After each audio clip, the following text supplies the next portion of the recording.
makes one an exceptional presenter? Is it flashy visuals? Is it the tone of voice? Is it the actual message or content? Or does it have something to do with body language, our gestures, and our stance? Today, we want to talk to you about this latter point.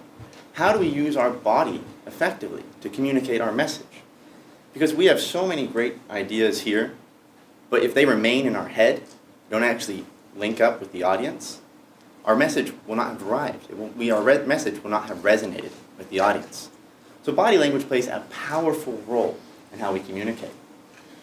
And unfortunately, body language can also distract. We've seen this clip before of Michael Bay, right? He speaks, the teleprompter, he loses sight of what's happening, the teleprompter doesn't sync up, and he struggles. And all you see is his body moving around, and he's nervous. He's exuding it. So I want to give some color commentary as we rewatch as a class what is happening. So his stance at the beginning, it's okay, but his hands, he's meshing them. And now he's starting to turn from the audience. Again, his hands are clasped, he's looking a bit down, not at all of you, the audience, and he spins. He shows his back to the audience. And he can't regain composure. He's swaying back and forth, he's looking down, he's avoiding the audience. His nerves are coming out. Again, his hands, he's writing them. And now I think he's looking at the back of the stage. That's the exact opposite place from where you want to actually look. He's incredibly nervous, and now he exits stage. We all want to avoid our own Michael Bay moments when we communicate. The last thing we want at a startup pitch or meeting is to have that happen, is to have the body language take over from the message. If we lose sight of what our body is doing, all people can pay attention to is the body itself, right? It'll take over. So that comes down to not only can it distract, but the body language is your superhero, right? That it can change, it's your superpower. Sorry, not a superhero. You're the superhero. But it's your superpower in the sense that we can utilize it to enhance and communicate with every person in the audience. We want to talk about that today from 3 vantage points. Colin is going to get us started in talking about how posture breeds success. Jung-Joon is then going to talk about how gestures to strengthen your message. Finally, Jennifer is going to close us out with how we think about the body posture of you, the audience, and how to interact with that. Colin, take us away. Communication begins before you even open your mouth to speak. Your audience's first impression of you is your posture and your position. And so it's important to know both how to stand as well as where to stand. And perhaps it's fairly obvious, but you should stand facing the people you're talking to. Don't stand facing your visuals and turning your back to the audience. That's not what we want to do. We can't communicate that way. It's also important to know where you're standing in the room. A position of strength in this room is somewhere in this center box. As long as you're moving around in the center, you're doing pretty well. Where you don't want to be is off in the corner cowering, or especially in front of any distractions. And this room is pretty good. It doesn't have that many distractions, but there is a window. And outside this window, there are cars, there are buses, there are bikers. And when I was standing over there, probably about half of you could see in your peripheral vision outside the window.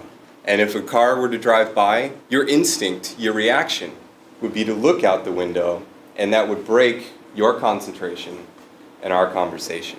And we don't want that either. And now that you know where to stand, it's important to know how to stand. So we're going to demonstrate a few positions, a few bad positions, that we've seen from us and some of you guys, and even from the presentations earlier today, that you shouldn't do. And the first one is hands in your pockets.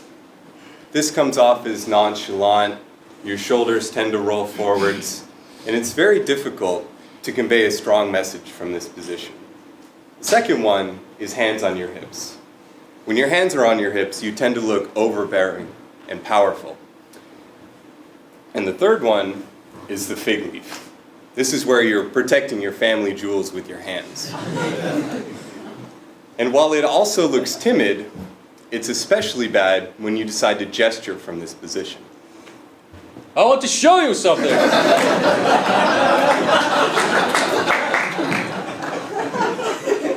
You look like you're flashing the audience, and that's not a good thing.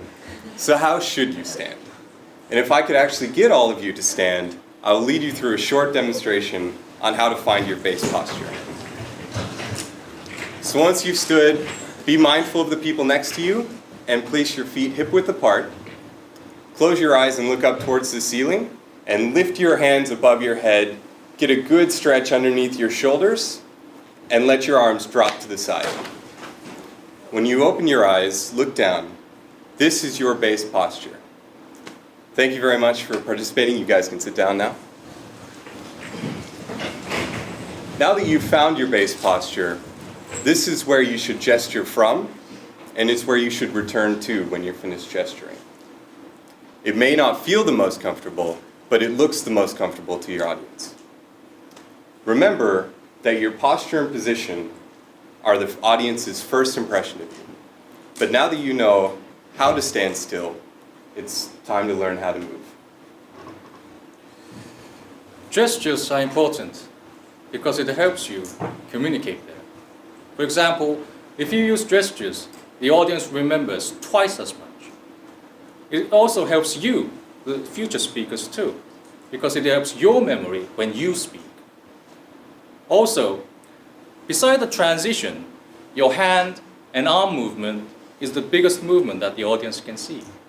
You can either use it wisely or waste it on random and distracting gestures.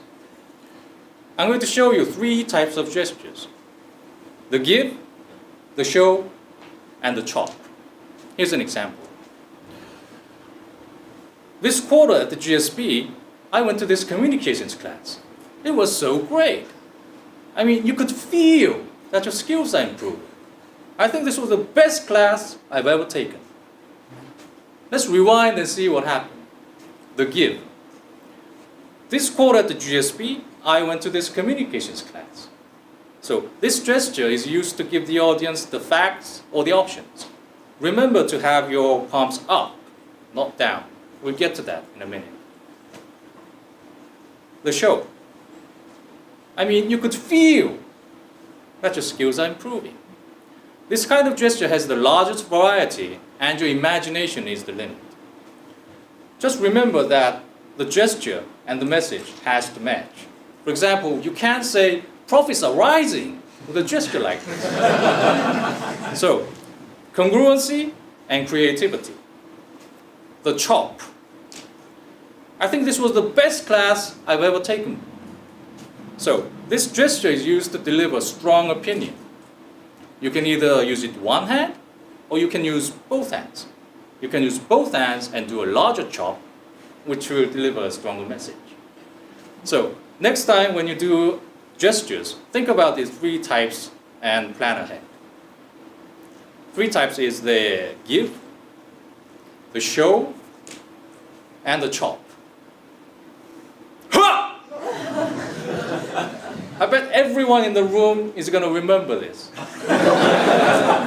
Gestures work. That's the message. Another subject is about having your palms up. So, I'll give you an example.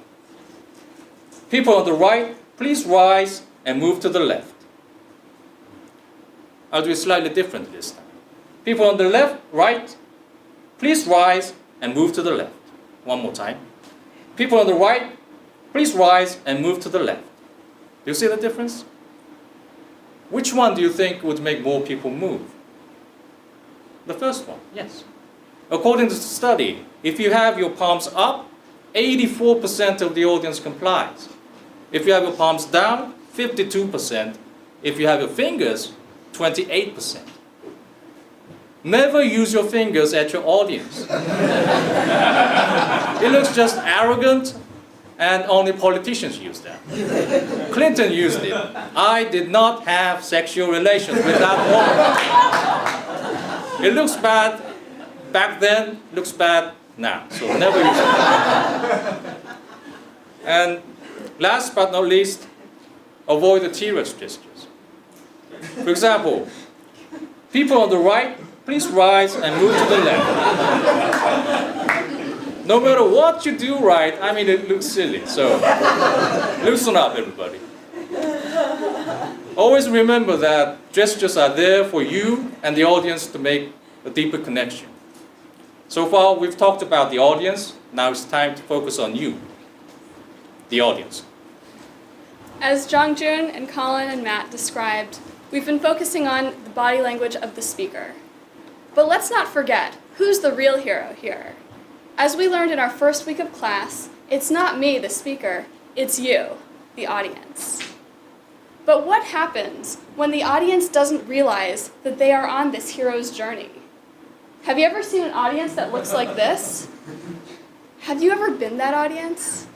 It's okay, we all have. Whether we're playing on our phones, falling asleep and nodding off, looking at the clock, and calculating, can we make an escape from this room? We've all done it. But the thing is, it's the speaker's responsibility to understand what's going on with their audience, and body language is a powerful way to assess that. As a speaker, we can be so focused on our own body language that we never even notice what the audience is doing. And it's important to change that. So I want to share 3 strategies for how you can engage with your audience better by developing more observational skills. So first of all, absolutely be using the gestures and body language tools that we've talked about today and over the course of the quarter. But the second thing is to notice. Of course, you're going to be looking for eye contact, but look beyond it. Look at how your audience members are sitting. Are they fidgeting? Are they moving? Are they leaning forward, looking engaged and taking notes? Or are they zoning out? If your body language, your eye contact, and your efforts at being compelling are not working, then you can go deeper.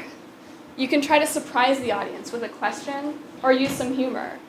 Or you can disrupt the audience. As students, we hate being cold called, but we know it's effective, right?